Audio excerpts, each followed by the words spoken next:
Okay, Max is back. I've been putting this off, but I guess I have to get on with it. Putting it off because that empty, hollow, horrible, terrible feeling under my heart is much worse.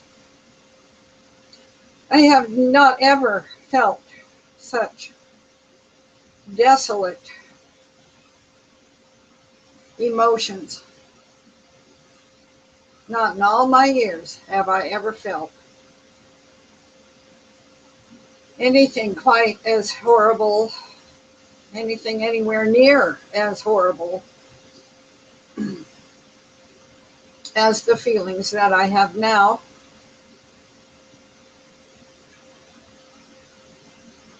And I believe that there are many other people um, also feeling much the same. The reasons that they might put their finger on could be different, and no doubt are different. It would come out sounding different. But I am sure that I am not the only one uh, who is feeling these things.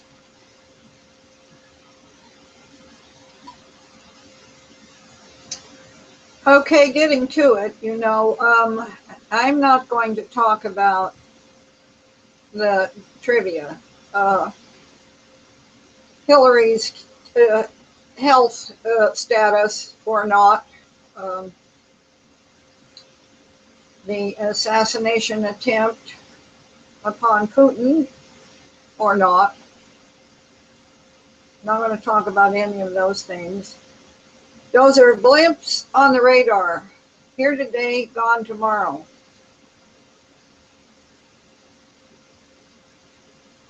They're distractions at best. At best, they are distractions. Uh, I am going to share with you something that came in my mail from one of the Patriot groups. Switching to it, I can hopefully find this right away. It's just a new post. Nothing personal to me, it's rather generic.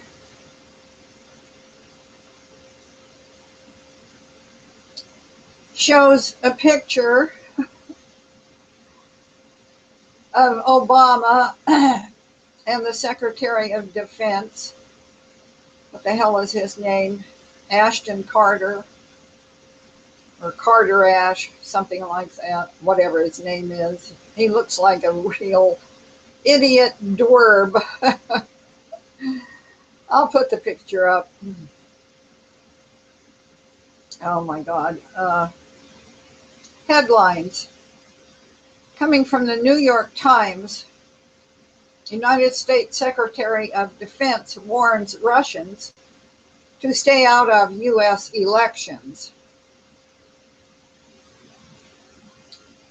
And then the body of this particular mail is written by the individual who sent it from the Patriot group. And this is his version. Understand, all of this Russophobia is happening because St. Hillary the Tussiv's internal-only polls show a real risk of failure. Failure would mean a break in the Goldman Sachs continuity of government project. So there's being enacted in real time as we speak the info/battlespace prep for two possible end states. All right, it's these two possible end states that are of interest at this moment. One, delegitimization, delegitimization of the 2016 presidential election due to foreign manipulation of electoral processes requiring a temporary interim government while Bush versus Gore cubed is litigated before a 4x4 SCOTUS. Y'all get that? Delegitimizing the election, setting it up to be due to foreign manipulation of these electoral processes, which would then require a temporary interim government. That would be Obama's third term. Everything's on hold. He has to go on being governor while they fight out another Bush versus Gore hanging Chad business from when the hell was that? 2000? In Florida. Oh my God, remember all of that insanity. Before a Supreme Court that is now allegedly divided 4 against 4 liberals versus 4 conservatives, which I don't think is an accurate assessment, but who cares? Okay, going on. So that's the first option. The second option, if needed to maintain proper ownership of the keys to both 1600 Pennsylvania Avenue and the launch codes, a no-shit shooting war with the Russians, their Chinese allies, and anyone else who can be dragged into the fight. It's madness, right? Doubters can read today's Bloomberg piece from 3 hours ago entitled on how the U.S. would launch a nuclear strike. And then this is signed by the gentleman who sent this piece out, Tempus Fugit. Tempus Fugit. And that's what has kind of provoked my train of thought. First, I will say that of the immediate questions on the board,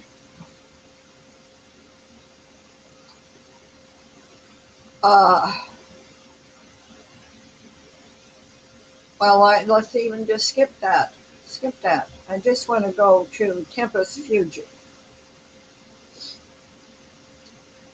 That for some reason, Tempus Fugit, is the motto of the United States Marine Corps.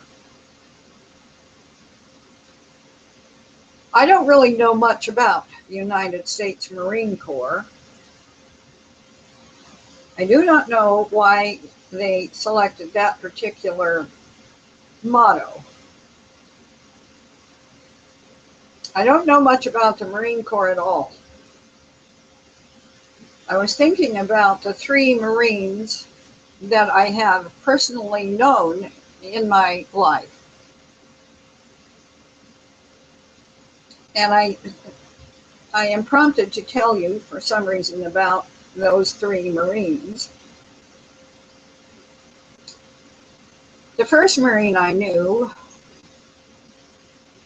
I was very young, I don't know, 3, 4. And he was the son of my parents' friends, Mr. and Mrs. Singy, as we children knew them. Charles and Margaret Singy.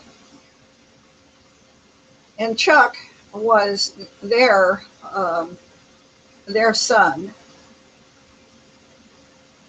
who we knew slightly, but then Chuck had become a Marine.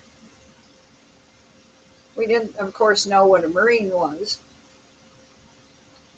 But he came back from boot camp, possibly, or from wherever, an assignment or whatever. And he came to call upon my father and mother. So here is this very young, very good looking, as I thought he was splendid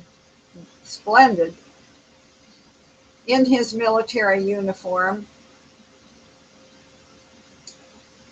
You know, we knew him as Chuck Singing. So here's this splendid young Marine sitting stiffly on the couch in my family's living room, and the entire family, the 6 children and the 2 parents. It seemed like my parents had other adult guests. I don't know who. I also were present. And this young Marine was very respectfully telling my parents and the other guests about his experiences now that he was a Marine.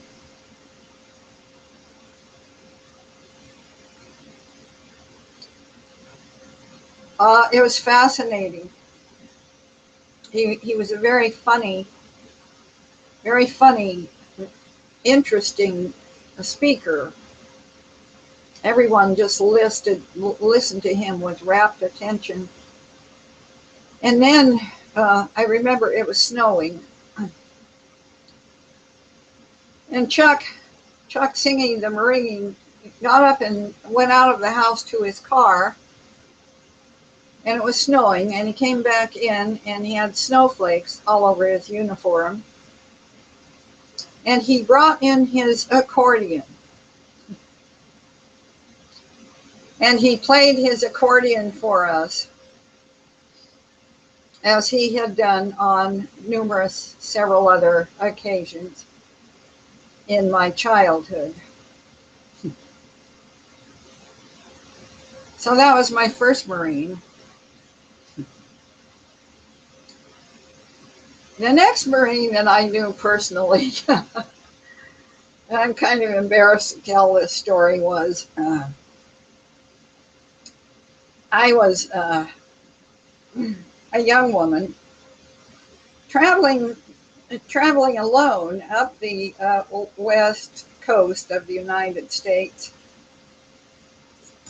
And the airplane got snowed in the airport in Portland.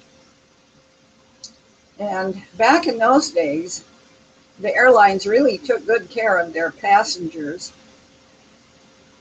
And rather than have this whole plane load of people marooned in an airport overnight, alternative travel arrangements were made. And we were all bused from the airport to the train terminal and boarded onto one of the very best trains. It was called, I don't know, Starliner Cruiser or something. Anyway, it had like a double deck over the scenic cars. And I was in one of the front seats in the scenic travel cruiser, or whatever the name of this fancy train was. And a handsome Marine came and took the seat beside me. And it was dark and it was night. And this train traveled through the snowstorm, must have been a big storm, all the way up the Columbia Gorge, eventually across the bridge. And eventually it reached the train station in Spokane, still in the dark of night. And I remember that handsome Marine disembarking from a very pleasant trip. uh, and then he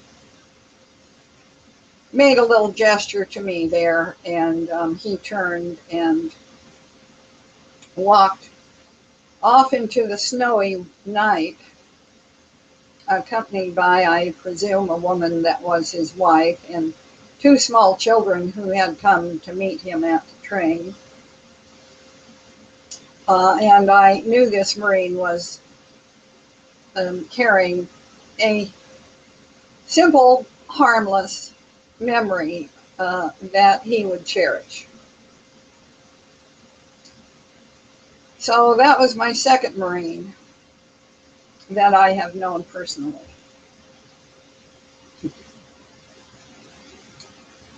The third Marine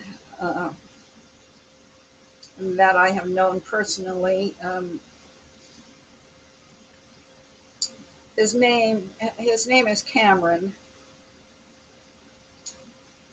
And I first knew him when he was in diapers, literally in diapers, in Pampers. Pampers were kind of new. You could afford them, but, Pampers were still kind of new. And anyway, Cameron's parents rented the house across the street from the house where I lived with my family, my children, and, my married life family.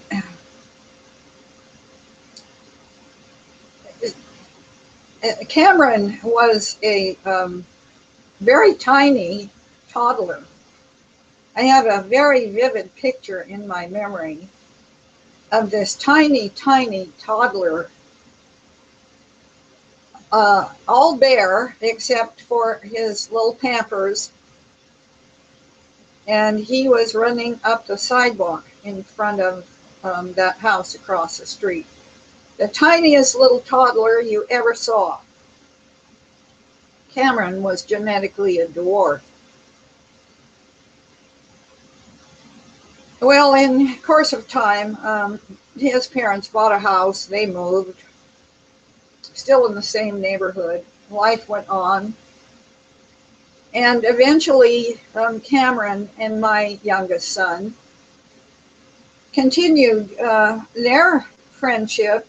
They were in the same classes at school. They played on the same little baseball teams. Cameron and my youngest son and all the other boys were very close friends. And therefore, Cameron spent a lot of time, along with all the other children, in my home. How many, you can't even imagine how many after-school peanut butter and jelly sandwiches and Band-Aids and whatever it took. And eventually all the boys grew up.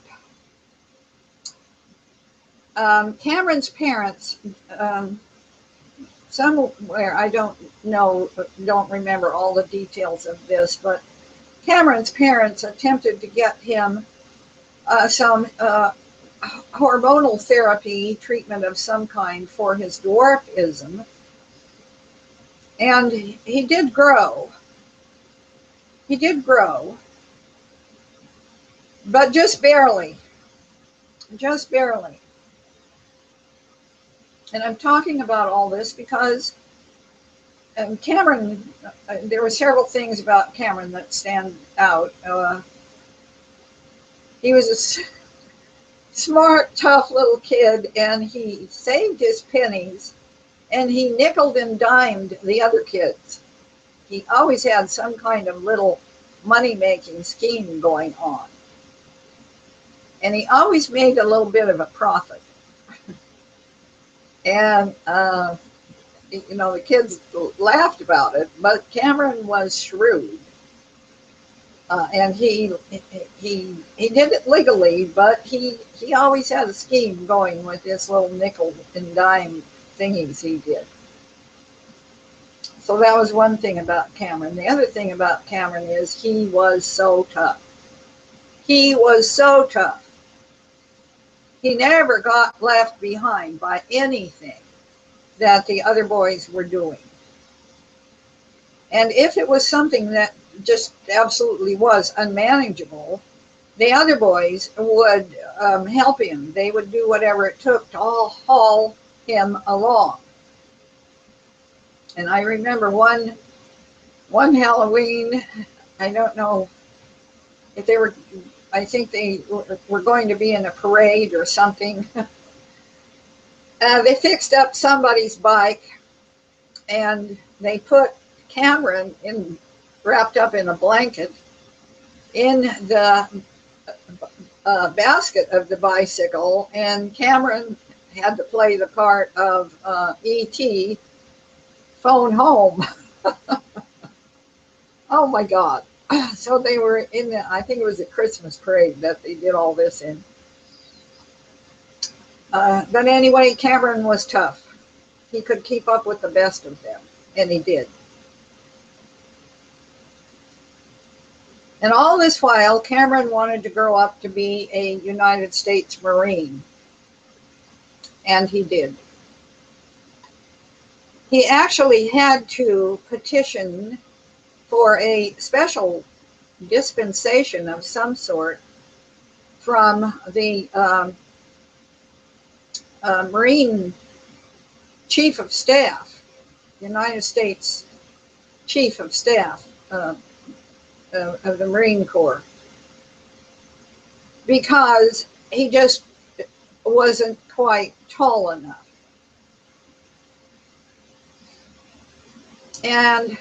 But they waived that rule and they let Cameron into the Marine Corps.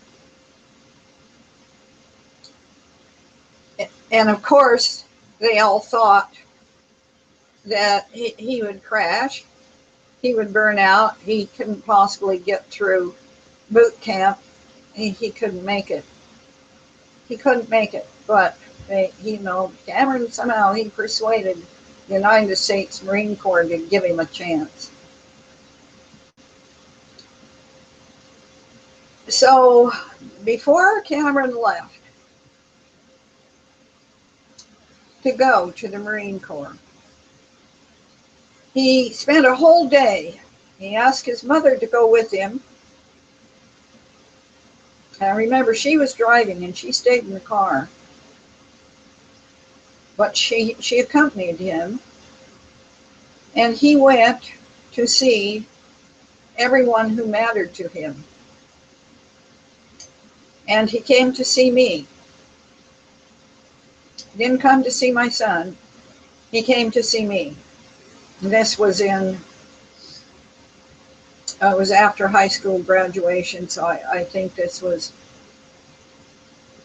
sometime in 1997, maybe early 98, but in any case, Cameron came by himself to see me. And he said to me, he said, "I just want to thank you before I leave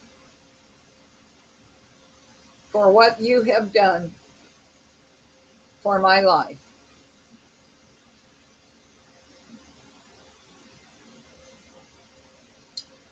And Cameron went to the Marine Corps. In due time, he went on to Afghanistan. In due time, he went on to Iraq. And in due time, Cameron came home from the United States Marine Corps. And he had his little stash. He had nickel and dimed his way through the Marine Corps. And he had enough money that he bought an old rundown restaurant in Yuba City, California, and he went into business. And he specialized in serving breakfast in his little rundown restaurant.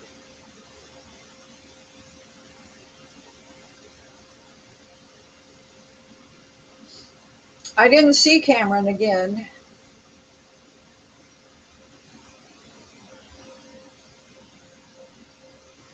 I never saw Cameron again.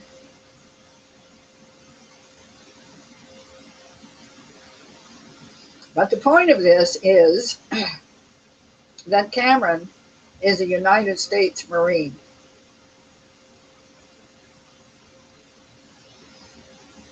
Tempus Fugit. Why did the United States Marines choose that for a motto?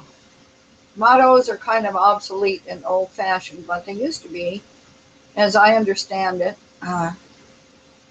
when men life were more chivalrous than they are now.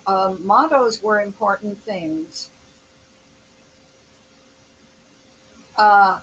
I don't know when exactly the United States Marine Corps selected their motto, and I do not know why. I don't know how it applies to anything. But I went to Wikipedia and I looked it up. And I want to tell you what it means because, to me, this was a discovery. I did not know what Tempus Fugit meant.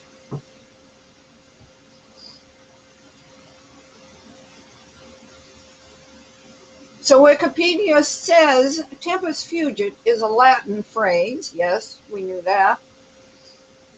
Usually translated into English as time flies.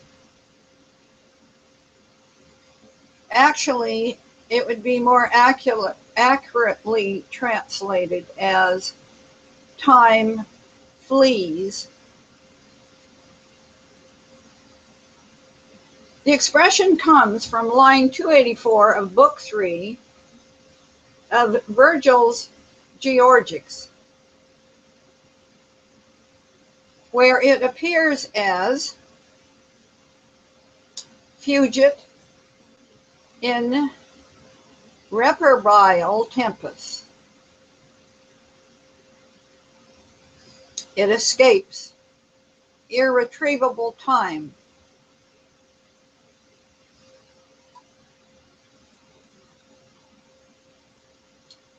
There is a translation, in fact, there are two translations of this particular passage in the Georgics, Virgil's Georgics. I am not learned at all in the classic matters. It always is a learning situation for me. So there is one translation, Dryden. Thus every creature and of every kind, the secret joys of sweet coition find, not only man's imperial race, but they that wing the liquid air, or swim the sea, or haunt the desert, rush into the flame. For love is Lord of all, and is in all the same. But time is lost, which never will renew, while we too far the pleasing path pursue, surveying nature with too nice a view. There is a notation. The phrase is a common motto, particularly on sundials and clocks.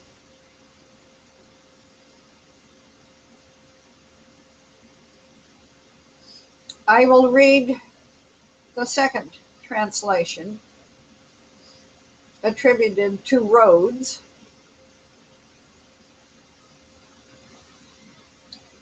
Nay, every race on earth of men and beasts, and ocean folk and flocks, and painted birds, rush to the raging fire.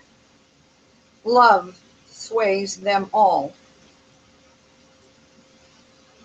Fast flies, meanwhile, the irreparable hour.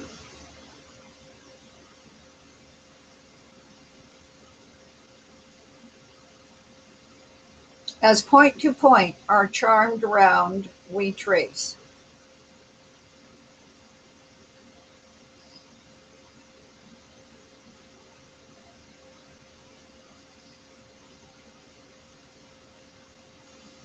I cannot imagine why the United States Marine Corps has chosen this for a motto.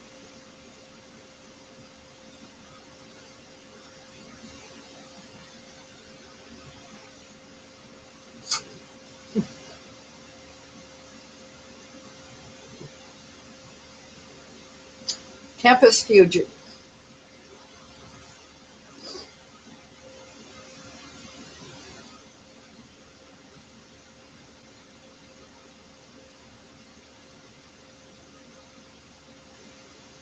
All right, I'm trying to decide whether to go on or stop here.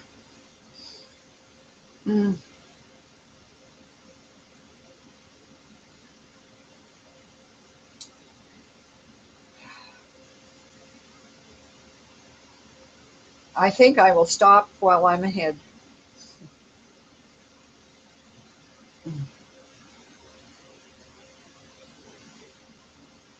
Later, Gator. I will try to talk with you again. Until then, remember you are loved.